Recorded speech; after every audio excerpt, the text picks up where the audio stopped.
jalankan ujian tersebut yang berupa ketaatan kepada Allah. Anak yang ditunggu udah lama ternyata harus Allah angkat atau harus Allah tantang beliau sendiri mengorbankan anaknya menjalankan ketaatan kepada Allah. Yang saat itu Nabi Ibrahim gak sama sekali pakai nawar ke Allah, ya Allah, ini kan anak udah lama ditunggu ya, kok tiba-tiba harus disembelih. Ya Allah, ini anak kan udah lama saya mohon-mohon, kok langsung harus diambil. Enggak ada perkataan sama begitu sama sekali. Cuma ada sedikit perasaan seorang bapak kepada anaknya, ngomong anaknya baik-baik. Wahai Ismail, saya melihat di dalam mimpi udah sampai 3 kali nih Allah merintahkan saya untuk menyembelih kamu. Nanya, menurut kamu gimana? Ya, anak-anak yang udah mulai dewasa, itu umur belasan tahun, ditanya sama bapaknya, kalau kamu harus disembelih untuk menjalankan perintah Allah, menurut kamu gimana? Ya, Nabi Ismail yang saat itu memang mulai mengerti kewajiban seorang hamba terhadap Tuhannya, cuma bilang, ya abati fa'al ma tara. Wahai abah, kalau emang dalam mimpi kamu itu, dan saya tahu kamu adalah seorang nabi mimpinya nggak mungkin dari setan, if'al ma tara. Ya, lakukanlah apa yang kamu diperintahkan, yang kamu lihat dalam mimpi kamu. Satajiduni insyaallah minas sabirin. Tenang aja, insyaallah saya sabar dalam melanjutkan atau melaksanakan perintah dari Allah. Ini nih, ya orang tua ketika pengen nyuruh anak, apa yang jadi keinginannya kalau bisa diomongin pelan-pelan. Ya, sampai sekarang kita masih banyak nemuin orang tua yang kalau pengen minta sesuatu dari anaknya pakai dibentak, dikit-dikit. Kalau anaknya nggak nurutin langsung dicap anak durhaka. Ya, pokoknya kamu meskipun keinginan itu kelihatan baik, apa pengen jadi ustadzah, pengen jadi ustadz, pengen jadi anak orang soleh, pokoknya pengennya kelihatannya baik-baik. Nah, yang kita sebagai orang tua pasti mandangnya ini loh yang terbaik buat kamu gitu. Tapi juga harus kita ketahui bahwasanya kemuliaan yang Allah berikan kepada orang tua yang harus ditaatin oleh anaknya itu bukan untuk memuaskan dirinya sendiri. Ya, kebanyakan orang tua ketika nyuruh anaknya itu nyuruh kepada hal-hal yang menjadi nafsunya dia, kemauan dia. Aku pengen anakku jadi ada yang jadi dokter nih. Akhirnya satu anaknya dipaksa jadi dokter. Yang kalau nggak jadi dokter kamu durhaka. Pokoknya saya pengen kamu pesantren misalnya. Ya, kalau dia nggak pesantren anaknya jadi anak durhaka. Pokoknya saya pengen kamu kerja segini, gajinya segini. Yang kalau segitu nggak dapat kerjanya jadi anak durhaka. Pokoknya orang tua nih, saya nih mama, ayah nih lagi pengen mobil. Kan kamu udah kerja nih, ya kalau bisa beli mobil dah. Kalau nggak beli mobil jadi anak durhaka. Sekarang yang kita tanya, buat kita itu yang udah jadi orang tua nih, emang untungnya kalau punya anak durhaka apa? Kan kita doain anak kita nih, kalau dia nggak nurutin kita jadi anak, untungnya jadi anak durhaka apa? Untungnya kita cap anak kita sebagai anak durhaka apa? Entah di neraka kita lihat sendiri tuh anak disiksa. Kalau seandainya kita bilang nih, pokoknya kalau kamu begini kamu jadi durhaka, nggak berkah hidup kamu ntar. Kalau anaknya nggak berkah hidupnya, akhirnya duitnya gampang habis, gampang sakit-sakitan, yang nggak tegak ngeliatnya siapa? Dan terus ngapain kayak didoain begitu? Berarti kan itu karena memang ngikutin hawa nafsunya gitu, yang pengennya buat dia. Padahal murid taat sama gurunya, anak taat sama orang tuanya, istri taat sama suaminya. Ini yang Allah pengen. Ketika Allah ngasih jabatan itu di hadapan mereka, itu buat maksa mereka taat sama Allah, bukan taat sama dirinya. Cuma salahnya kita, akhirnya banyak yang guru memaksakan muridnya taat sama gurunya, yang kadang-kadang seakan-akan terlihat lebih dari Nabi. Ya, orang tua memaksa anaknya buat taat sama dirinya, buat nafsunya, yang terkadang-kadang langsung jadi asistennya Allah, yang kalau orang tuanya marah, pasti Allah marah. Kamu jangan begitu, mama.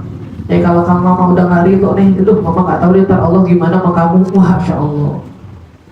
Kayaknya kita bakal dikabulin banget sama Allah. Kalau kita kesel dikit sama anak kita, langsung dikabulin sama Allah. Dan memang kalau seandainya kita sadar keselnya kita ke anak kita bakal pengaruh ke dalam kehidupannya, Itu makanya orang-orang dulu benar-benar jaga hatinya buat gak gampang kesel sama anaknya. Ya orang-orang dulu nih anaknya nakal, ya Allah mudah-mudahan Allah jaga lu, mudah-mudahan Allah maafin ya segala macam. Kenapa? Kalau orang tuanya kesal takut tak Allah marah. Kalau sekarang kagak, justru dimanfaatin marahnya biar Allah marah. Sekarang gitu keluar rumah lu ketabrak patah kaki, bener kakinya patah, terus mau gimana? Ayo mau gimana? Yang nganter ke kang urut siapa? Yang siang hari dia gak bisa kamar mandi, yang potong siapa? Yang kumpung siapa? Yang capek siapa? Yang berlawanan dengan keinginan kita selama gak bertentangan dengan agama. Tapi dari pandangan orang tuanya harusnya dibalik. Ngapain kita maksain sesuatu yang jadi pengennya kita, padahal Allah aja gak wajibin. Padahal Allah gak wajibin, kita wajibin ngapain? Ya Allah nih yang bilang ke anaknya, kalau kamu durhaka Allah murka, itu biar anaknya gak ngelawan orang tuanya. Karena orang tua punya kewajiban buat nyuruh sholat, nyuruh pakai kerudungan, nutup aurat. Ini yang Allah pengen orang tua pakai keistimewaannya di hadapan anak. Bukan minta gajinya, bukan minta makanannya, ini segala macam. Makanya kita masih dapat itu orang tua sekarang yang masih bergaya orang tua dulu. Kita mau kerja begini nih bu, mau kerja begini nih pak, gimana? Sholat lu gimana? Kerjaannya halal gak? Halal. Sholat lu gimana? Ngaji lu mengganggu gak? Enggak. Ya udah bismillah. Emang apa yang penting sholat lu aman, kerjanya halal. Ya kalau kita sekarang nggak nanya gajinya berapa emang? Gajinya sekian, ya buat bayar listrik aja kurang. Listrik siapa nih? Listrik ibu lah, masa udah kerja nggak bayar listrik ibu? Ibu mah capek-capek dulu ngasih lu makan, masa pas lu kerja lupa sama ibu? Jadi pas nafkahin kita dulu ke nafkahin anak kita ini, akadnya akad pinjam meminjam apa akad kewajiban? Ketika kita nafkahin anak kita ini, sekarang nih yang punya anak nih gitu kan ya, kan kita punya anak nih sekarang nih, kita nafkahin anak kita sekarang, akadnya minjemin, apa akadnya karena kewajiban? Kewajiban kan? Ya kalau kewajiban berhak gak duit lebaran yang kita ambil? Ya, duit lebarannya banyak tahu-tahu hilang, apa gantiin lah. Kemarin-kemarin beli susu mulu lu gitu. Ya kemarin-kemarin jajan mulu, ya gantian lah duit lebaran. Akhirnya dipanggil sama diambil emaknya, dipegang emaknya yang sekarang terkenal dengan investasi bodong kan. Ya disimpan, hasilnya nggak tahu, modalnya nggak tahu kemana. Ya, ini yang kita harus pelajari dari Nabi Ismail itu begitu. Ya Nabi Ibrahim sebagai seorang bapak, gue pengen nih ngejalanin kewajiban. Sebenarnya maksa pun masih bener, karena emang udah beritahu Allah langsung lagi. Tapi masih ngomongnya enak tuh. Jadi kalau mau kerjaannya begini, kita serah kamu sih. Tapi kalau seandainya jadi kehilangan waktu ngaji, ntar kamu ngajinya jadi hari apa? Kan biasanya kamu ngaji Sabtu doang nih, ngaji Senin doang nih, Minggu doang nih. Kalau seandainya kamu kerja yang di weekendnya masuk, ntar ngajinya kapan? Ya sih pikiran mama cuma pengen yang penting kamu masih ngerti ilmu agama, masih ada yang ngajarin, masih ada yang ingetin. Kalau hadir pengajian, kalau nggak hadir pengajian gimana? Udah yang jadi patokannya itu aja. Ya makanya kan setelah Nabi Ismail ada Nabi Ishak kan ya. Jadi Nabi Ishak itu keturunan Nabi Ibrahim dari Sayyidatuna Sarah. Yang dari Nabi Ishak lahir lagi Nabi Yakub. Dari Nabi Yakub lahir lagi Nabi Yusuf. Makanya Nabi Ibrahim dikenal dengan bapaknya para Nabi, karena banyak dari keturunan beliau yang jadi Rasul, bukan Nabi lagi. Yakub, ya Nabi Yakub. Dalam Al-Quran kita baca surat Al-Baqarah kalau nggak salah. Am kuntum syuhada idh hadara Yaquban mautu idh qala li banihi ma ta'buduna min ba'di. Allah bilang ke Nabi Muhammad sebagai pelajaran, kamu tahu nggak? Ketika Nabi Yakub ini udah pengen meninggal, dikumpulin anak-anaknya. Yang jadi pertanyaan bukan habis gue mati lu mau kemana? Ya kalau gue mati di rumah jangan dijual ya. Ya kalau gue mati, kalau bisa tetap begini. Enggak. Ketika Nabi Yakub mau meninggal, dikumpulin anak-anaknya cuma bilang mata bunuh Nabi Ba'di. Kalau saya nggak ada nih, saya khawatir selama ini kalian beribadah cuma karena ada saya doang. Kalau saya udah meninggal, posisi kalian, kondisi kalian gimana? Tetap nyembah Allah nggak? Ya anaknya jawab, qalu na'budu ilahaka wa ilaha abaika Is'aqa ya ilaha wahida wa nahnu lahu muslimun. Ya, tenang aja wahai abah.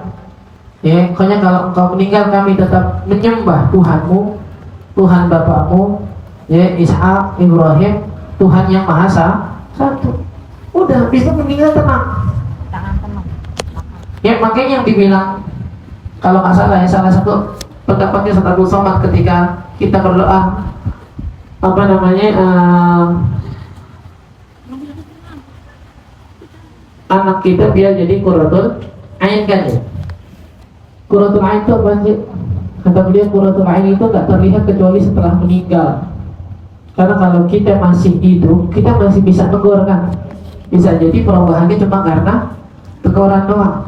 Tapi qurratul ain yang benar itu kapan matanya tenteram, kapan hatinya tenteram, ketika dia sudah di kuburan masih bisa melihat amal anak-anaknya. Tapi yang dilihat cuma hal-hal yang bikin orang tuanya senang di kuburan, itu baru anak yang qurratul ain benar.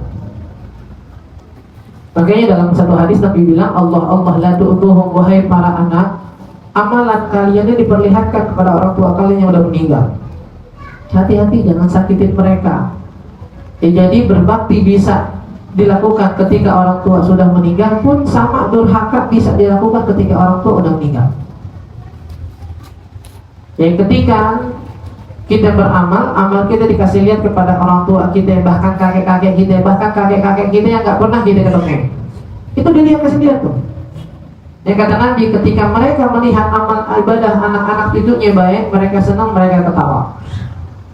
Yang ketika mereka melihat amal-amalnya jelek, mereka sedih, mereka nangis, bahkan mereka memohon kepada Allah, ya Allah jangan dimatiin dulu deh sampai dapat hidayah. Kayak kita sekarang nih, kalau kita misalnya naudzubillah kita punya anak yang nggak bisa ditegur, kan nyeseknya ya. Yaitu padahal kita masih hidup, kita tegur nggak didengerin, itu aja udah nyesek kan ya. Apalagi neng nggak bisa kita tegur. Yang ada kalau kita nongol jadi setan, dia kabur duluan. Kalaupun seandainya nih dari kuburan kita bisa ditongolin sama Allah, berapa banyak anak yang berani ketemu setan orang tuanya, yang ada udah kabur duluan, ya yang ada udah ngibrit duluan, kan percuma. Maksudnya kalau di dunia kita masih bisa ngomong aja, kita udah nyesek ketika nggak didengerin, apalagi ketika udah sampai kuburan, ya dikasih lihat amalnya dan kita amalnya kurang bagus dan kita nggak bisa berbuat apa-apa.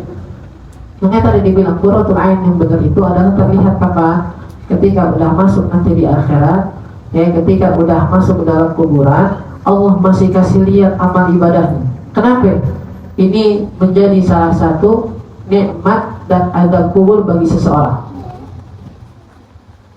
Ya, salah satu nikmat kubur, salah satu azab kubur dari seseorang adalah berasal dari amalan anak-anaknya. Kalau lo ngamalin atau ngajarin anak lo udah bener, terus mereka tetap beribadah setelah kamu meninggal, itu jadi nikmat kubur. Kamu ngeliatnya enak, setiap hari dikasih lihat yang enak-enak aja, filmnya enak-enak aja udah.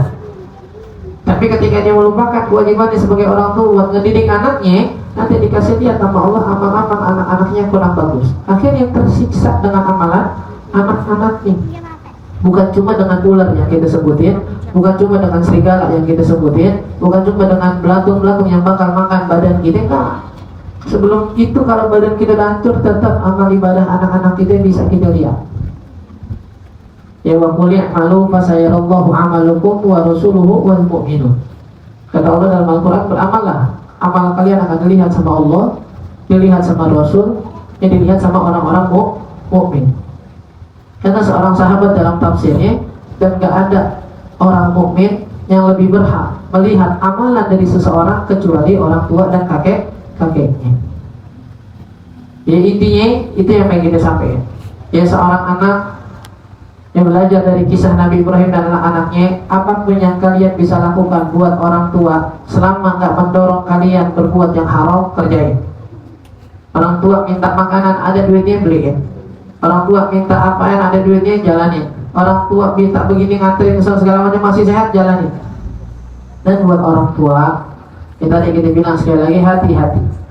Ya jangan gampang doain anaknya durhaka.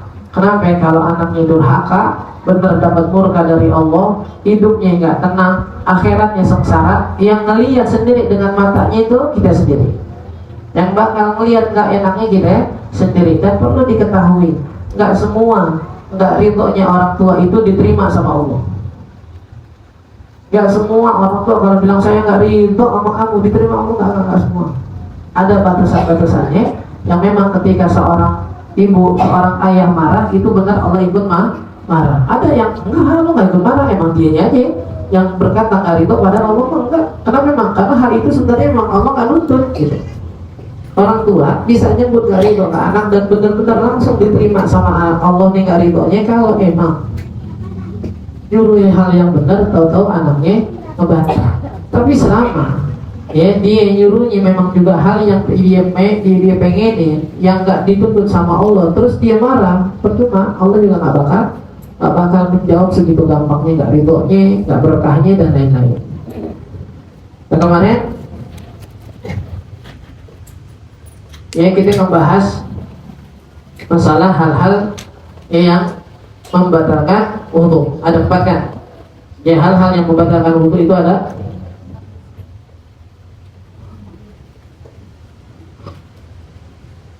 hal yang membatalkan wudu itu ada 4. Yang pertama, ya kullu ma kharaja min ahadi sabilain min baulin aw ghaidin aw damin aw rih. Ya, segala sesuatu yang keluar dari kubur dan dubur, apapun bentuknya, biasa atau enggak biasa, itu batal. Yang kedua, ya tidur atau segala hal yang menghilangkan kesadaran akal, dari tidur, pingsan, mabuk dan lain-lain, itu semuanya membatalkan wudu, kecuali tidur yang dilakukan dalam keadaan duduk, yang kemarin kita bilang ya, yang maaf bokongnya itu nempel dengan tempat dia duduk sampai ya dia merasa nggak memungkinkan untuk keluar sesuatu dari duburnya. Itu yang satu posisi yang nggak membatalkan wudu. Selama ketika dia tidur duduk, bangunnya masih dalam keadaan duduk. Ya, kalau tidurnya duduk, mulainya duduk, bangunnya rebahan, ya batal. Mulainya rebahan, bangunnya duduk, ya batal. Pokoknya bangun ya, tidurnya duduk, mulai tidurnya duduk, bangunnya masih duduk. Ya, dan nggak ada orang-orang sekitar yang ngasih tahu bahwasanya selama dia tidur melakukan hal yang membatalkan wudu. Terus yang ketiga, ya apa namanya, surrajulu zaujatahu al-ma'awil mar'atul ajna'awil mar'atil ajnabiyyati min ghairi ha'il. Ya, seseorang laki-laki menyentuh perempuan, ya menyentuh istrinya atau perempuan yang bukan istri, yang di luar dari kategori mahram. Ya, kemarin saya kan dapat jadwal tuh buat ngisi ya di salah satu cabang dari Bang BRI. Dan ternyata ketika kita bahas masalah wudu, kan mereka minta pembahasannya masalah wudu. Ya, ketika kita bahas hal-hal yang membatalkan wudu, masih banyak orang yang ngira bahwasanya suami istri itu nggak membatalkan wudu. Kenapa? Alasan paling dasar mereka adalah, Ustaz, kan suami istri udah halal. Ya kan? Ustaz, kan suami istri udah halal. Suami istri ketika menikah itu jadi halal hubungannya, bukan jadi saudara. Suami atau laki perempuan ketika menikah, hubungannya segala sesuatu yang tadinya diharamkan yang dilakukan antara laki dan perempuan yang bukan mahram, dari berbicara berdua khalwat, sentuhan ya, atau hal-hal yang mengundang syahwat, ini semuanya haram kan? Ya, itu jadi halal ketika adanya pernikahan. Adapun batal wudunya ini cuma nggak batal kalau ada hubungan darah. Ya, makanya ketika perempuan dan laki-laki nikah jadi pasangan, tetap wudunya batal ketika bersentuhan. Karena yang dihalalkan dari pernikahan itu masalah syahwat, bukan sentuhannya. Ngerti ya? Yang dihalalkan dari pernikahan ini masalah syahwat, bukan persentuhannya. Maksudnya syahwat itu bisa berlaku gimana aja meskipun kadang tanpa sentuhan, dan itu haram. Kayak misal ada laki-laki jalan sama perempuan, atau perempuan jalan sama laki-laki. Ya, mau pegangan tangan gak berani. Kenapa? Memang takut dosa, batal wudu. Batal wudu mah gak dosa, batal wudu mah batal aja. Yang dosa itu jadinya karena syahwatnya. Akhirnya apaan? Dipegang tangannya yang masih ada bajunya itu. Ya, pas jalan nih, pacaran nih, lagi perempuan megang tangan yang ada bajunya. Kenapa? Memang biar gak batal wudu ya. Gak batal wudu kalau syahwat itu bergerak mah sama aja, dosa-dosa juga. Makanya ulama ngasih pandangan se-ekstrim-ekstrimnya, kata beliau, kalau ada orang ngebayangin bantal yang dia pegang ketika dia mau tidur.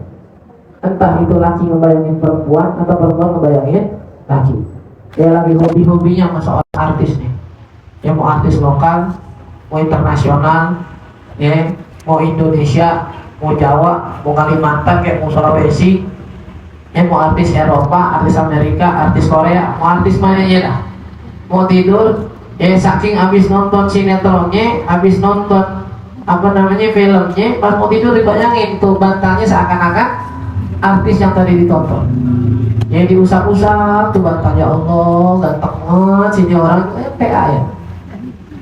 Dia bisa ngebayangin bantal tuh untuk orang nggak ngerti dah gitu. Tapi kalau seandainya benar dibayangin segala macam, dipeluk-peluk gemes gitu gara-gara ngebayangin itu artis yang tadi dia tonton, haram hukumnya.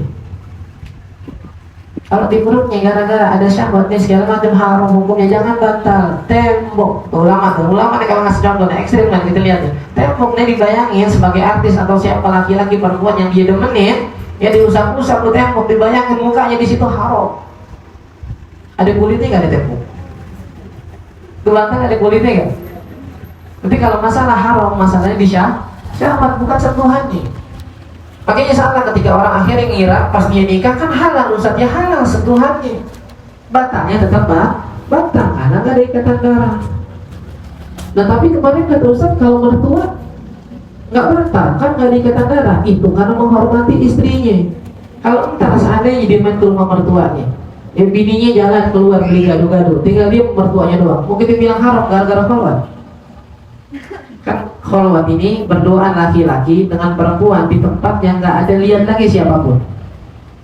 Meskipun kadang-kadang tempatnya kebuka. Ada orang nggak menamakan dirinya kholwat. Kapan? Ketika di berdoa di tengah kebun, berdoa di tengah taman, laki sama perempuan. Oh nggak boleh lu kholwat tuh. Kalau apaan orang tempatnya kebuka, ya kebuka di dalam tengah-tengah hutan siapa mau lihat?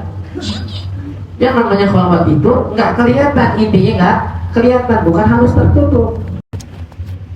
Nah kalau seandainya dia sama mertuanya nggak dimahramkan sama Allah karena pernikahannya sama anaknya, terus ketika dia main ke rumah mertuanya gimana?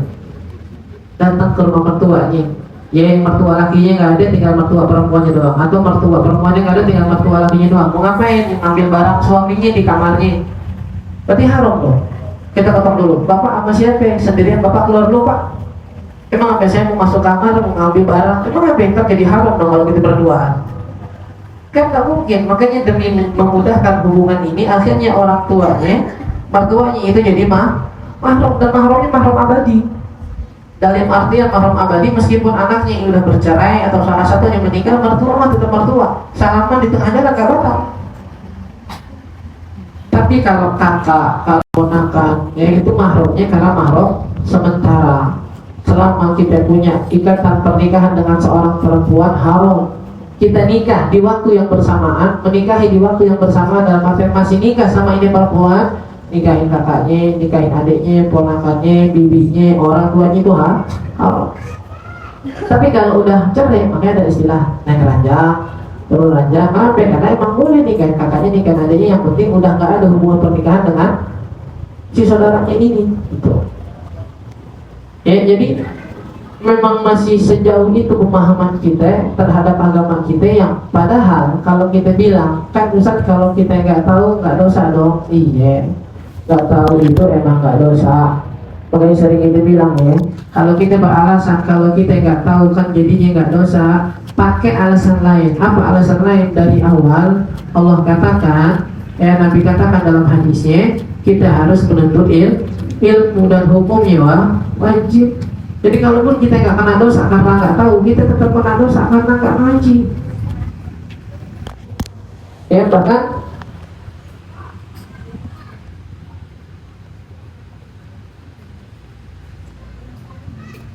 bahkan kalau kita baca dalam kitab, salah satu kitab di Musyarah Kalim itu ada ucapan, meskipun seseorang ibadahnya benar dengan keadaan nggak sengaja di sholatnya, dia ngeliatin orang tua itu.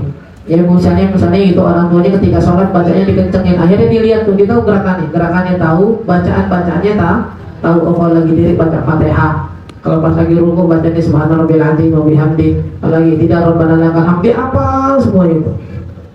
Dia sholat nih, Kalau kita bilang sholatnya sah, Ustaz, nggak ada yang salah sama sekali. Dibilang tetap berdosa karena dia nggak ngaji. Karena awal hukum dasar yang menuntut ilmu itu hukumnya wajib. Makanya nggak bisa kita berlindung di balik kata-kata saya nggak tahu, Ustaz, gimana dong? Umurnya berapa? Yang permasalahan haid yang harusnya diketahui sama seorang perempuan dari umur 7 tahun sampai umur 12, 15, 20 nggak tahu mana haid, mana istihadah, mana warna darah, warna yang kuat, mana yang lemah, ini nggak tahu. Berarti terus selama ini beribadah ketika ibu mandi wajib, dia lagi ada darah segala macam, lagi haid, yang tentuin hukum siapa berarti? Yang si mana saja kita nggak tahu, itu ngaji. Makanya dari awal Allah bilang, ya Nabi bilang ngaji, tutup ilmu hukumnya wajib. Ya, paham ya? Ya jadi kalau nanti, kenapa saya sering ngelebarin pembahasan, maksudnya sampai ngasih definisi kayak gini ketika masalah sentuhan kulit, karena emang pasti lah, jawabannya pasti gitu. Dan kita yang nggak tahu kadang-kadang maaf jadi bego sendiri kelihatannya gitu. Kita bilang nih, lah kamu salaman sama suami kamu batalnya kenapa? Kan saya udah nikah, ya batalnya kenapa? Nggak bolehnya kenapa? Kan saya udah nikah, ya pokoknya begitulah kata Ustaz dah gitu. Akhirnya orang-orang lama-lama nggak percaya, batalnya kenapa? Lo juga bisa jelasin. Kan kita bilang, kita sering jelasin yang paling gampang, pernikahan atau yang nggak batal wudunya itu adalah sentuhan yang terjadi ketika orang-orang memiliki ikatan darah. Ini yang akan membatalkan wudu. Adapun pernikahan itu nggak membuat seseorang menjadi memiliki hubungan darah, hanya menghalalkan apa yang diharamkan dilakukan laki perempuan yang nggak punya ikatan mahram. Yang terakhir, masul farji min nafsi atau min ghairihi kuburan atau tubuhan. Yang terakhir yang membatalkan wudu,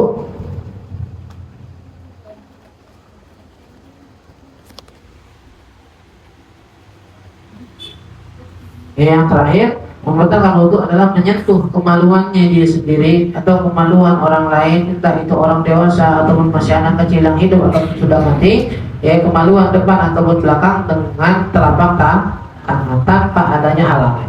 Itu hal-hal yang membatalkan wudu. Dan kemarin kita katakan ketika seseorang membatal wudunya batal, ada hal-hal yang dilarang. Ketika orang nggak punya wudu, ada hal-hal yang dilarang, dalam artian ada hal-hal yang kalau mau dikerjain itu harus punya wudu. Apa yang pertama? As-sholat. Yang paling dasar adalah masalah sholat. Karena Nabi katakan, la yaqbalullahu salata ahadikum idza ahdatha hatta yatawadda. Nabi nggak bakal pernah menerima sholat seseorang di antara kalian ketika dia punya hadas sampai dia berwudu.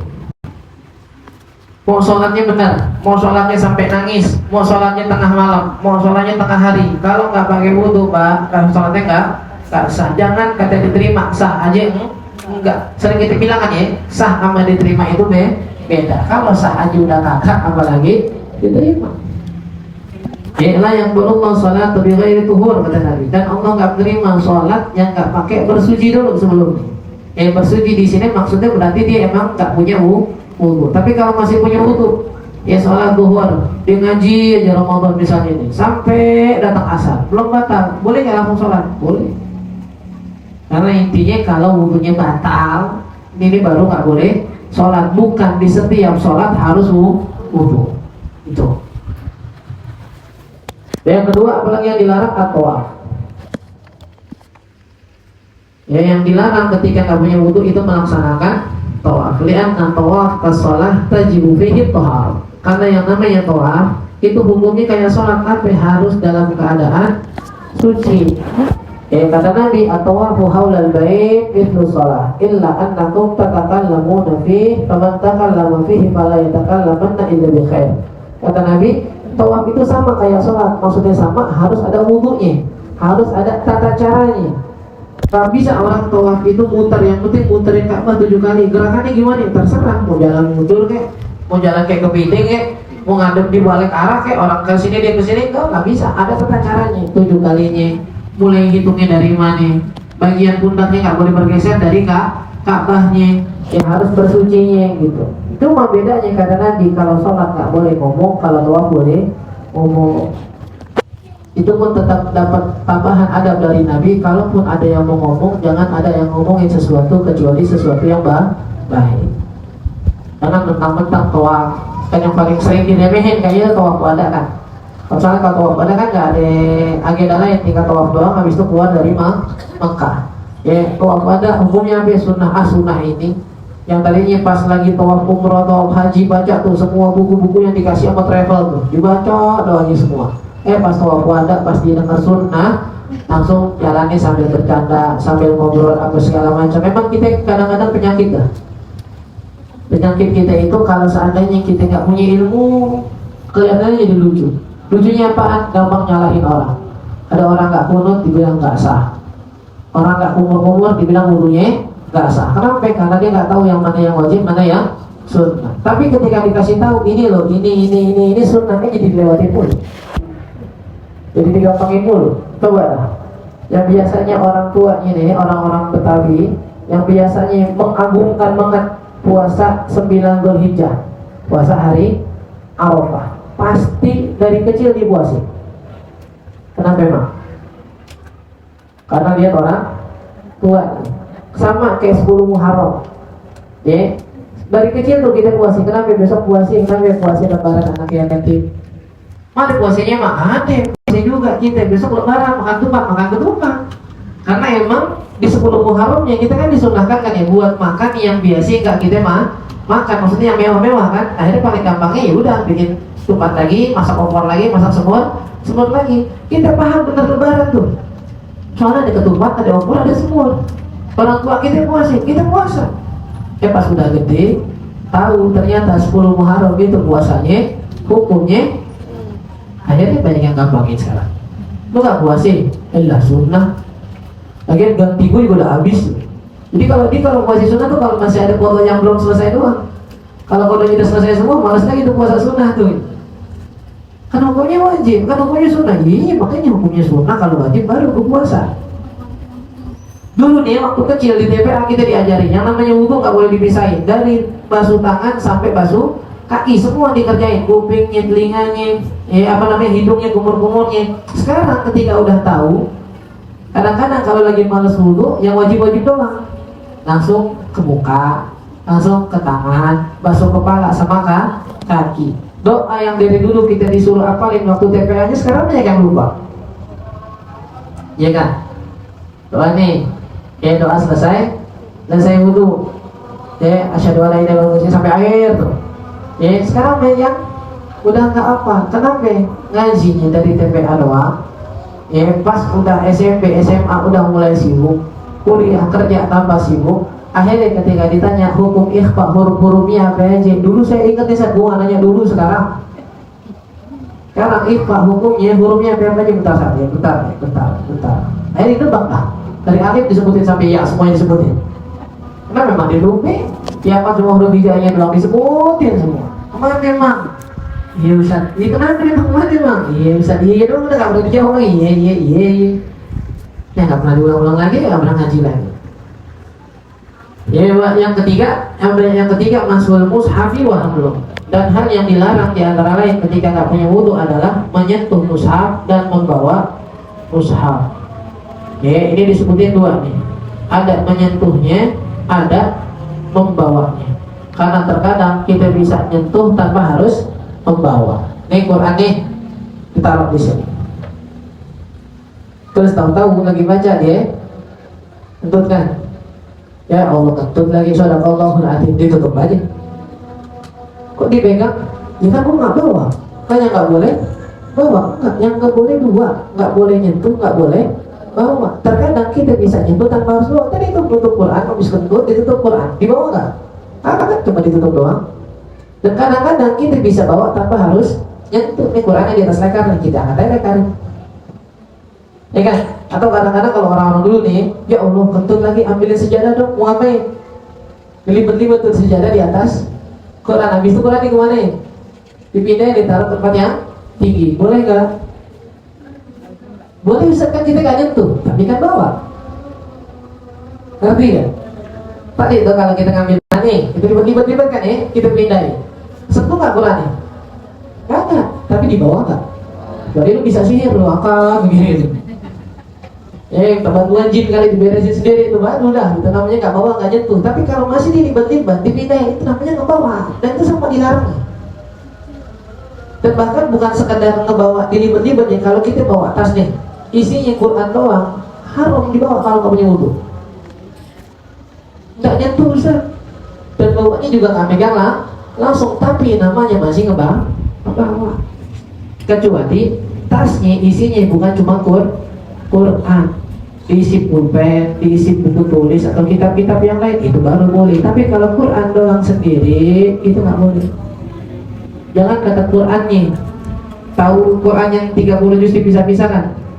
Ada kotaknya tuh, ada kulitnya, itu kulitnya juga nggak boleh. Jilidannya nih, jilidan ini selama kita tahu tuh jilidan punya Quran, nggak boleh dipegang sama orang-orang yang nggak punya wudu. Kenapa? Semua yang dikatakan nyambung kepada Quran haram dipegang sama orang yang nggak punya wudu. Tapi kalau bacanya boleh nggak? Baca Quran nih, nggak pakai wudu boleh nggak? Baca Quran nggak pakai wudu boleh pegang nggak? Boleh. Tapi kita kebalik, justru ketika habis kentut dia tutup, ya bacanya nggak diterusin. Kenapa? Orang udah kentut tapi Qurannya malah dipegang. Pegangan lo kebalik namanya. Yang dipegang itu haram malah dijalanin, yang masih boleh baca malah ditutup. Ya salah. Nggak boleh. Jadi ya ada megangnya, ada bawahnya, dan dua-duanya nggak boleh dilakukan sama orang-orang yang nggak punya wudu. Ya tapi kalau mau baca silahkan. Kalau misalnya gitu masih pengen baca Quran, tanggung nih. Ya 2 lembar lagi habis nih sejusnya gitu. Sampingnya ada anaknya minta balikin sama anaknya nggak apa-apa. Kalau dia punya anaknya punya wudu balikin dah, sama tanggung banget saya dah. Kalau ntar ada wudu lagi susah lagi nih bacanya, lama lagi nih gitu. Ya apalagi pengen masak lah, pengen ngepel, pengen nyuci nanggung nih. Ya udah balikin dah, balik nggak apa. Ya yang penting jangan disentuh. Dan juga yang termasuk dilarang adalah nyuruh anak kecil buat bawa Quran. Anak kecil yang belum tamyiz, yang masih 5 tahun, masih 6 tahun, ini kan belum tamyiz nih. Dalam artian tamyiz dia belum ngerti nih keramatnya Quran kayak gimana. Ya, itu kalau seandainya orang tua ngasih dia ngasih Quran ke dia, taruh dong di atas meja, tahu-tahu dia lagi ngambek, dilempar aja. Anaknya digebukin kan nih. Quran tuh gimana sih lagi nyambek? Ya kan mau gebuk, lu gebuk diri lu sendiri. Nah, anak kecil belum ngerti Quran keramatnya kayak gimana nih. Kita aja udah ngerti kadang males. Udah dewasa nih, umur 17 tahun, habis dimarahin sama emaknya habis ngaji nyuruh aja karena dia pindahin dong nih Quran, padahal habis dimarahin, mukanya kan asam tuh pindahin, habis dimarahin, tahu suruh pindahin Quran, mukanya asam tuh, itu padahal udah gede itu, untung Qurannya gak ikut dibanting kayak anak kecil. Tapi kalau anak kecil, misal gitu, foto bayi nih, kan sekarang ada tuh ya, bayi umur 2 bulan foto, bayi umur 6 bulan foto, sampingnya ada tasbih, ada Quran, itu kalau sampai pas lagi mau difoto tuh bayi bergerak, Qurannya jatuh ke kakinya sampai nempel ke Quran, yang dosa tuh tukang fotonya sama orang tua. Jangan ngikutin tren sembarangan dah. Ya nggak perlu tuh foto gede banget anak ini nih. Ya samping Quran waktu 8 bulan, 8 tahunnya hurufiyah aja nggak tahu, mau ngapain? Ya disetelin tiap hari umatnya lagu download lagi. Ya umur 3 tahun diajarin nih joget lagi. Lu ngapain foto anak kecil, masih anak kecil kalau ngerti itu Quran apa di foto. Giliran anak kecil nggak diperhatiin apa pendidikan agama. Bukan berarti ngiri sama sekarang. Terserah sih, bebas. Ya terserah, duit lo yang foto juga bukan gua. Jadi terserah mau jalanin. Tapi tadi kita bilang hati-hati dengan hukum agama. Jangan gampang males pindahin dong, dek itu pintar banget orang mama pindahin dong, datang pintar dilempar. Jadi pintar digebukin gimana? Lalu yang ngasih Qurannya emaknya sendiri jangan. Allahu a'lam. Kalau baca tahiyat pakai selinanya boleh nggak? Boleh. Baca tahiyat memang kalau pakai, boleh nggak? Apa ada nggak? Boleh, nggak apa-apa. Karena emang nggak termasuk hal yang diharapkan, nggak termasuk hal yang disunahkan juga sih. Dari segi sunahnya nggak ada. Nabi nggak nyebutin. Kalau ada orang-orang sebelah bilang nggak boleh pakai selina, Nabi nggak nyebutin. Ya emang nggak nyebutin. Tapi nggak enak aja kalau kita misalnya gitu ya, punya nama bapak kita misalnya siapa ya Muhammad, kita panggil Muhammad, enak gak? Enak, ada paknya kan ya. Ya ada kita nih, ya buat kita tahu kan yang kerja nih, di antara kita yang kerja nih tahu kan nama bosnya ya. Enak nggak langsung manggil namanya doang? Kan harus ada Pak, ya atau minimal yang bergaya Mas atau Bang. Itu manggil nama bosnya aja nggak enak, dan kita malu nih nyebut nama Nabi kalau nggak pakai Sayyidina gitu. Boleh nggak? Boleh. Sampai bentuk haram enggak? Atau disunahkan nggak? Kan Nabi nggak pernah nyebut, ya enggak. Tapi dari adab kita yang ngerasa nggak enak nyebut nama Nabi tanpa Sayyidina. Boleh, tambahin boleh. Tapi ada sebelah bilang nggak ya, terserah dia. Dia mau begitu-begitu, kita begini. Nggak usah berantem gara-gara Sayyidina doang. Lo pakai silahkan, lo nggak pakai silahkan. Kalau suami ninggalin 2 kali sholat Jumat lantaran kerjaan nggak bisa ditinggalin, gimana solusinya? Cari kerjaan yang baru lah. Kalau kebanyakan sholat Jumat ditinggalin, minta maaf banget. Ustaz mah enak nggak kerjaan segala macam, nggak ada yang nggak enak. Ya lo kalau jadi Ustaz juga bingung lo kalau nggak ada duit. Ya kalau ada orang bilang nih, Ustaz mah enak, tinggal bilang pindah kerja, lo jadi bisa bingung lo kalau nggak ada duit. Lo ngapain coba? Ustaz jual gorengan lucu, Ustaz ngojek lucu, apalagi Ustaz jadi tukang jual lagi. Ya nggak mungkin, gara-gara ilmunya dia harus ngejaga beberapa pekerjaan nggak bisa dikerjakan sembarangan. Jadi memang kalau kita ngomong cari kerja yang baru dah, emang cuma murni gara-gara sayang sholatnya. Langsung nih jangan. Kalau emang ini peraturan, kalau seandainya kita kerja di tempat yang harus ninggalin sholatnya, gambarannya kayak gini aja. Kita kerja itu uangnya dipakai buat nafkahin orang nggak?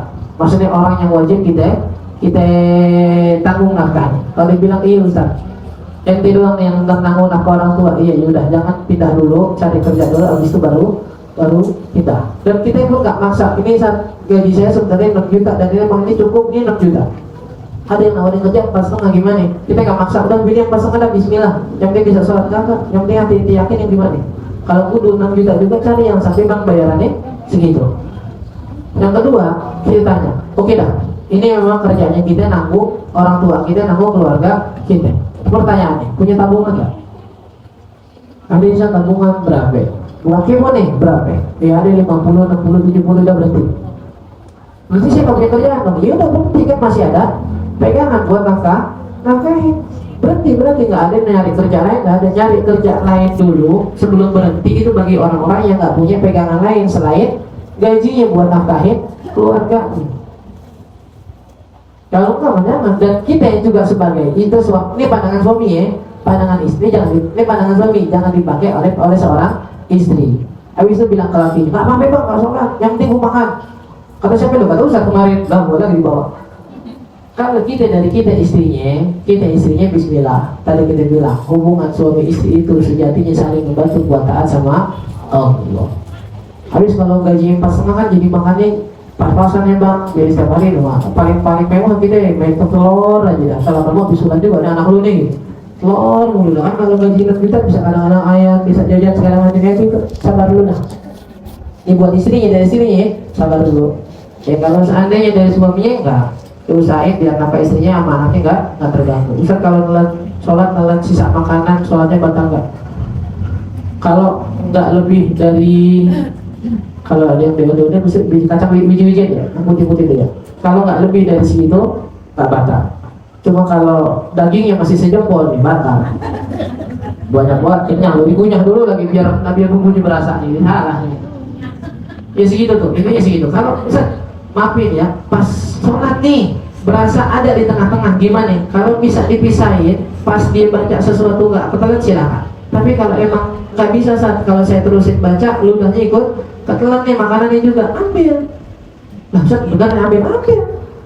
Dia kayak misal mau kenanya ini segala macam, dia takkan kalau dikeluarin tangannya batalkan. Ya kan ambil udah. Dan terus gimana dong? Bukan kita kena ludah dong, ludah najis nggak? Kelar. Ludah nggak najis kan? Ya meskipun juga ludahnya banyak-banyak tuh, jangan. Soal jamaah lagi, yang sebelah kaget ntar. Ya pelan-pelan keluarin. Ya habis itu dibuka lagi gimana? Ya kan? Ya najis nggak batal. Dan kan justru malah kalau diemin, ketelan malah jadi. Jadi kadang-kadang kita lebih mengedepankan malu Ustaz. Kalau orang lihat kita ngorek-ngorek makanan segala macam, ya ini korek-korek nggak perlu selama masih nyangkut, ente yakin nggak bakal ketelan, nggak usah dipermasalahin. Tapi kadang-kadang kan pas kita baca, itu kan pas kita baca ludah ikut bergerak tuh. Yang kadang-kadang tuh narik tuh sesuatu yang ada di sela-sela gigi kalau udah kerasa nih, udah kerasa bisa ngebedain antara makanan sama ludah yang ada di mulut, itu udah wajib dikeluarin. Kecuali lagi baca nggak sengaja tahu-tahu rasanya udah di tenggorokan, itu dimaafin gitu. Karena yang dasarnya nggak sadar nih ada makanan. Tapi kalau yang udah bisa dipisahin, nggak bisa, itu memang harus dikeluarin gitu. Cara ngajarin anak hafal Quran ataupun hadis sejak anak kecil atau ikut alur kemampuan dia, takutnya kalau kecil ngeberatin. Yang penting ada waktu kapan dia mainnya, ada kapan dia belajarnya. Ya enggak kebanyakan belajarnya full sampai akhirnya dia nggak nggak merasakan masa kecilnya yang itu ada main-mainnya, nantinya hatinya jadi mati. Tapi kalau terlalu menggampangin, kebanyakan mainnya akhirnya nggak apa. Orang tua masing-masing tahu kemampuan anaknya. Tapi saya melihat ada orang tua anaknya 8 tahun udah dipaksa hafal Quran, kasihan ya. Jangan nilai anak orang, karena orang tuanya mampu kasih tahu. Dan ketika orang tuanya bisa menjadikan metode hafal Quran itu dengan bercanda, dengan cara senang-senang gitu, berarti anaknya gak kehilangan kesenangannya. Kan masalahnya kita nggak bayar kesenangan itu harus dengan mainan kan. Ada orang-orang yang bisa mengabarkan kepada anaknya metode belajar itu senang, berarti anaknya gak kehilangan senang-senangnya, dan itu gak masalah. Yang masalah itu kalau ditekan pusing ngapa setiap hari, nggak bisa ada senang-senangnya mainnya dan metodenya pun serem gitu, itu baru yang bahaya. Kalau kadang-kadang kita lihat gitu ya, kita mah nggak usah ya, anak masih kecil, nggak usah paksa-paksa, biarin aja. Itu mau kasihan begitu kan, tuh anaknya nggak jadi main, itu biarin. Yang nggak main anaknya dia, kalau yang repot, biarin aja, dia mencari apa mungkin orang tuanya lebih tahu.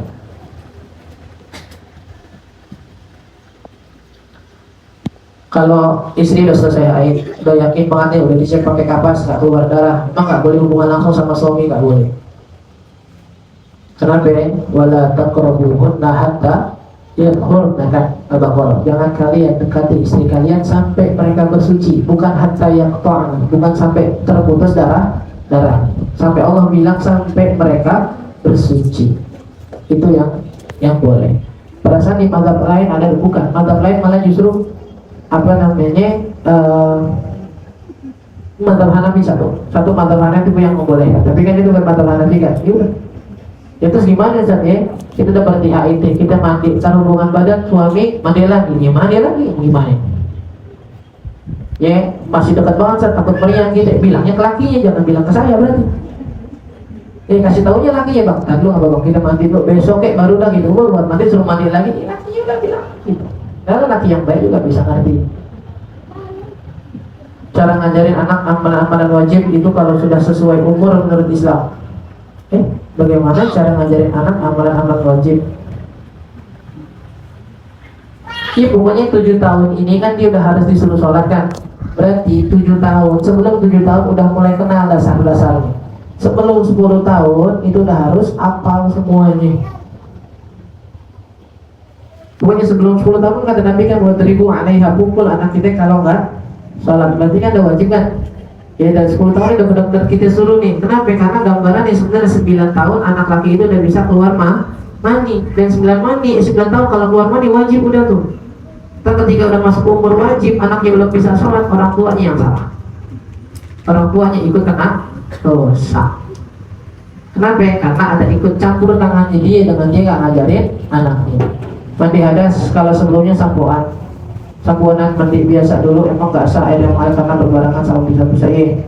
Jadi kalau mau mandi hadas, niatnya itu mau di awal dia niat nggak pakai apa-apa dulu, air dulu diratain, udah rata, dari mandi hadasnya selesai. Atau kadang-kadang kita ngerasa kalau belum menasar kok airnya susah keratanya, udah mandi biasa dulu, pakai sampo dulu, ratain semuanya, bilas dulu semuanya sampai bersih, baru basuh lagi air yang diniatin dengan mandi wajib. Jadi pas kita mandi wajib dengan niat ada sampo-sampo ya nggak bisa, karena emang kan harus air mutlakan, air doang kan. Terus kalau pas bilas ya sama, nggak bisa. Makanya ketika ada orang-orang tuh mau wudu, biasanya sambil cuci muka kan ya, bersihin muka gitu. Itu bersihin mukanya, basuh dulu, hilangin busa-busa sabun cuci mukanya, baru niatin wudu nih. Kalau pas lagi basuh sabun cuci muka niatin wudu nggak sah.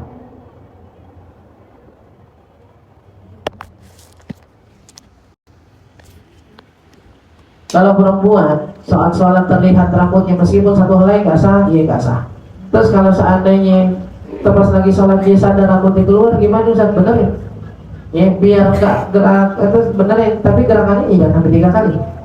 Emang kalau benerin rambut harus sampai gerakan 3 kali gimana? Nah kita bingung nih, karena rambutnya nggak panjang kan ya, dan lagi juga nggak masuk aurat rambut ya. Kalau misalnya rambutnya keluar, gimana cara masukin? Dimasukin begitu? Ya udah, ini gerakan ngangkat tangan sambil masukin tangan, masukin rambut cuma sekali. Ya kecuali buka lagi, buka aja baru pakai lagi, nah banyak lah tuh dah. Lo kalau cuma sekedar masukin sekali, langsung tangannya balik lagi ke posisinya sekali doang. Ya solusinya gimana Ustaz? Solusinya perhatiin benar-benar sebelum sholat, cek lagi rambutnya yang kelihatan apa kagak. Kalau sholat, nah nih solusinya juga satu nih, habis sholat jangan ngaca. Habis sholat nih jangan ngaca. Selesai buka temu kena baru ngaca. Kok bisa Ustaz? Kenapa? Kalau lo ngaca ya keluar, nah ulang kalau sholat sekarang. Benar kalau kita nggak tahu, tapi yang nggak tahunya misal salah 2 helai kan nggak berasa kan ya? Itu nggak berasa, langsung buka mukena baru mau ngapain, mau ngajak nih. Tapi kalau masih pakai mukena dia ngaca kelihatan salah 2 helai keluar, berarti batal sholatnya, ulang lagi. Tapi kalau keluarnya banyak di sini jangan ngaca ya. Cuma berasa, nggak usah ngaca juga berasa.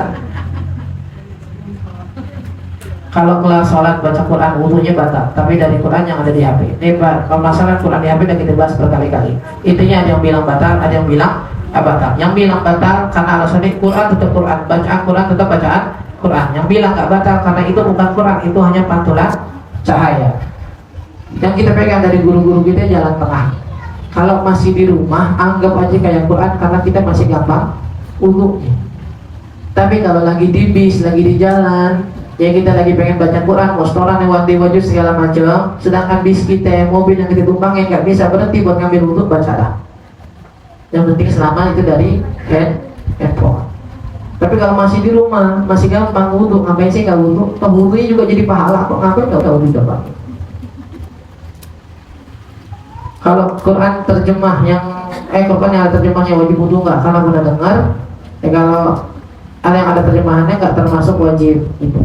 Ini bukan Quran yang ada terjemah, Quran yang nggak murni.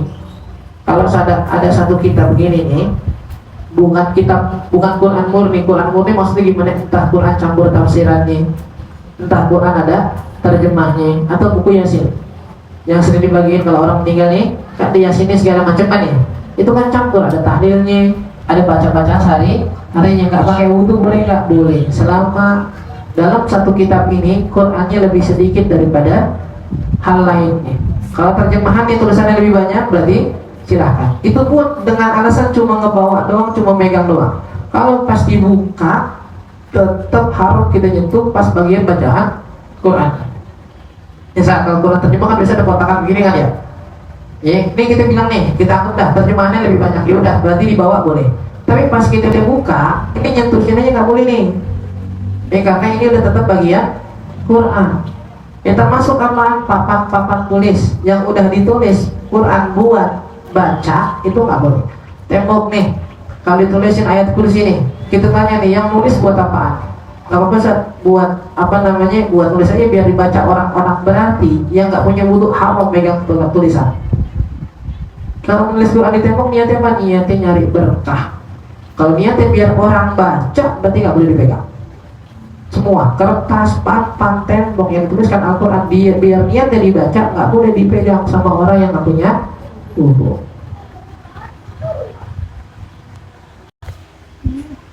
Kalau udah wudhu dan langsung sholat, pas sholat ada sesuatu yang mengalir dari kemaluan, dan hampir setiap sholat begitu. Jadi berarti hukumnya hukum apa namanya?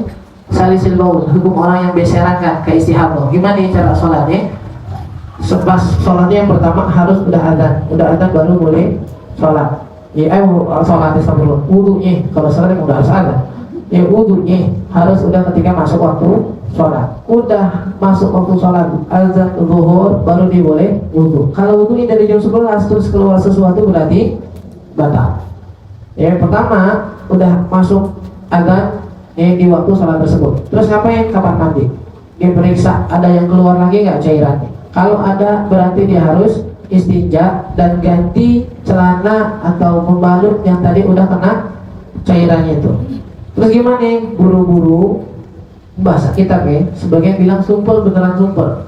Jadi pakai kapas sedikit, yaitu kemaluannya. Habis itu pakai celana dalamnya, langsung wudhu, langsung sholat. Lagi sholat berasanya tetap ada yang keluar, nggak apa-apa, itu sholatnya tetap sah. Tapi ketika dia udah selesai wudhu, dia ngobrol dulu sama lakinya, sama anaknya, ngeliat handphone dulu, ada lagi sesuatu lagi yang keluar, ngapain? Batal wudhunya, balik lagi sesuai kerjaan yang pertama tadi. Istinja lagi, ganti penyumpelnya, sholat wudhu buru-buru langsung sholat. Kecuali dia nunda sholatnya karena nungguin jamaah, yang imamnya masih wudhu. Ustaz, saya nungguin, ya habis imamnya wudhu kan langsung sholat, tapi proses nunggu imamnya keluar sesuatu nggak apa-apa, karena nundanya karena nungguin jamaah. Tapi kalau selain nunggu jamaah dia nggak langsung sholat, ini berlaku ya, semua entah cairan apa yang sekarang ditanya di sini, tapi berlaku buat istihadah, buat beser-beseran kencing segala macam. Ini solusinya. Pandangan agama terkait perempuan yang terlalu mandiri. Ini nggak punya BCA nih, nggak pakai BRI. Perempuan mandiri ngapain? Ya bukan halangin ya, terserah bebas aja. Kalau kata bahasa paling gampang bahasa religius, yang penting dia takut sama Allah, yang penting punya rasa takut sama Allah. Dan biasanya perempuan itu dikuasai sama perasaan, ini yang bahaya.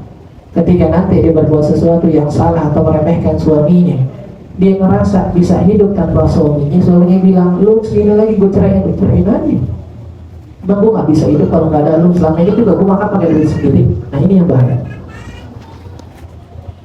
Makanya agama pun pengennya begitu, merintahin lakinya biar merintahin anak laki gitu. Maksudnya biar semua kebutuhan istrinya kalau bisa dia nanggung. Kenapa? Biar istri merasa takut nantinya kalau seandainya nakal-nakal ngebangkang sama suami, dia takut bakal diceraiin. Kalau gue cerai sama laki gue ngapain ntar?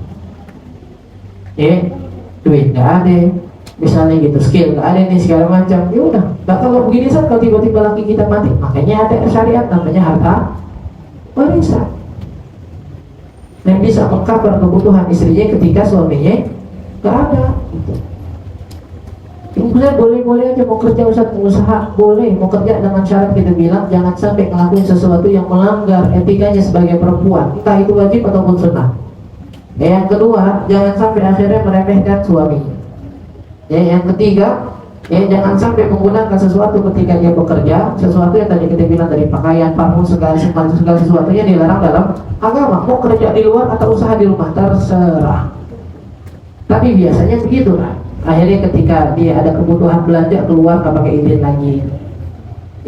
Kalau seandainya dia punya duit sendiri, jajan, ganti sesuatu di rumahnya, hordengnya, apa segala macam, ganti aja tanpa ngomong ke suami. Suami bilang kok diganti, emang apa kan ke duit saya nggak minta sama abang mau tenang aja saya ganti duit sendiri, kok nggak bisa. Dan begini nantinya bakal membuat posisi suami merasa direndahkan. Makanya Allah juga bilang dalam Al-Quran, laki-laki itu bisa menguasai perempuan dengan dua hal. Satu, karena memang dasarnya Allah angkat derajat laki-laki lebih tinggi dari perempuan. Yang kedua, dengan harta yang dinafkahkan kepada istrinya. Kalau suami kehilangan salah satu ini, nafkahin buat istrinya, tapi nggak bisa menguasai peran di rumah, berantakan rumah. Atau cuma bisa ngatur, tapi nggak ngasih duit, berantakan rumah. Harus dua-duanya ini ada. Bisa ngatur dari prinsip dan kewibawaannya dia. Yang kedua, ada harta yang dinafkahin buat istrinya, biar istrinya ngerasa butuh terhadap dia. Ini hilang salah satunya, pincang rumah tangga. Itu kata ulama. Jadi mau tadi kita bilang mau kerja, mau usahanya nggak masalah, yang penting prinsip ini harus dijaga. Emang tadi kalau udah tadi kedua kali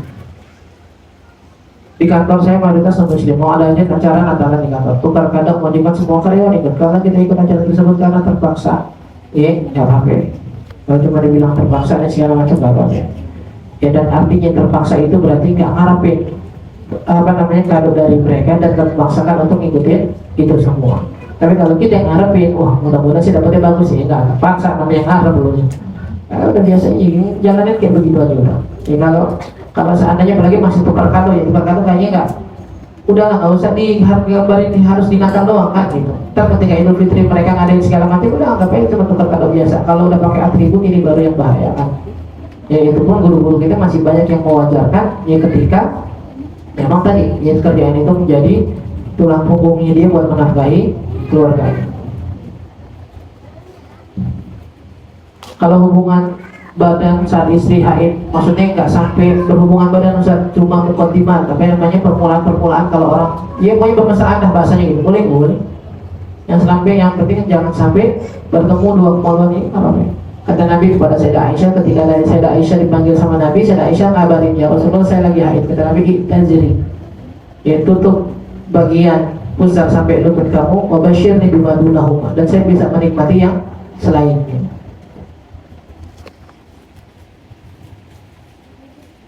Apakah harus membaca Al-Quran setiap hari? Al-Quran itu sunnah kok.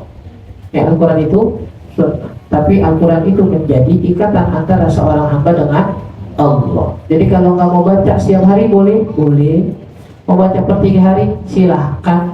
Karena memang nggak ada yang bisa merasakan kenikmatan sesuatu orang yang belum paham kenikmatan itu gimana. Kalau ada orang ngerasa kok bisa sih lu 3 hari nggak baca Quran, karena dia berarti udah ngerasain nikmatnya baca Quran. Dan sebaliknya, kita yang jarang baca Quran bakal bilang kok bisa sih istiqomah banget baca Quran setiap hari, karena kita memang belum merasakan nikmatnya. Tinggal kita cari. Kita bisa nonton film sampai setiap hari. Orang yang nggak biasa nonton pasti nanya, kok tiap hari udah nonton dulu episode ini di Netflix, di semua aplikasi yang ada film-filmnya di download semua, bayar lagi. Tiap hari ada aja 1-2 episode yang dia tonton. Kok bisa sih? Seru tahu. Nah, ini kata-kata seru tahu berarti dia udah dapat nikmat. Yang tinggal kita yang dapetin nikmat Al-Quran. Habis itu kita nggak bakal pernah bilang lagi baca Quran 3 hari sekali. Ya kalau sholat, perempuan sholat pakai mukena tapi nggak pakai dalaman lagi, nggak pakai daster lagi, nggak pakai kamis lagi, boleh nggak? Boleh. Yang penting mukenanya nggak transparan. Ya dalam artian transparan, nggak benar-benar transparan banget. Ya, pokoknya dalam satu keadaan. Kan misalnya kalau lagi diri agak longgar nih, pas dia sujud, ruku, itu kan ada beberapa bagian yang jadi kepres kan. Nah pas bagian itu kepres, kulitnya ke nembus sebenarnya. Maksudnya kebayang nggak warna kulitnya? Kalau kebayang berarti nggak sah. Kalau nggak kebayang silakan. Ya misalnya ini ada pakai mukena Zat, ya nggak nembus. Ya gimana caranya pakai mukena yang bahannya itu kan? Ya kayak misal kayak ini nih, karpet yang dudukin kali gitu ada mukena bahannya segini gitu, pakai dan udah nggak pakai dalam kayu nggak apa-apa. Ya nggak kayak dalaman yang udah gerah lu bagi pakai lagi gitu. Yang penting jangan sampai nembus warna kulitnya. Bukan lekukan badan ya, lekukan badan nggak ada hukumnya. Lekukan badan tuh masuk kita dalam masalah syahwat kalau ada lawan jenis yang mandang. Tapi kalau masalah batal bagi dirinya sendiri, warna kulitnya tembus sama kakak. Karena kan bukan yang tipis kan ya. Hadiah umroh tuh, ya biasanya kan kita punya hadiah yang tipis-tipis tuh, pasti pakai tembus, nah itu jangan tuh, nggak boleh.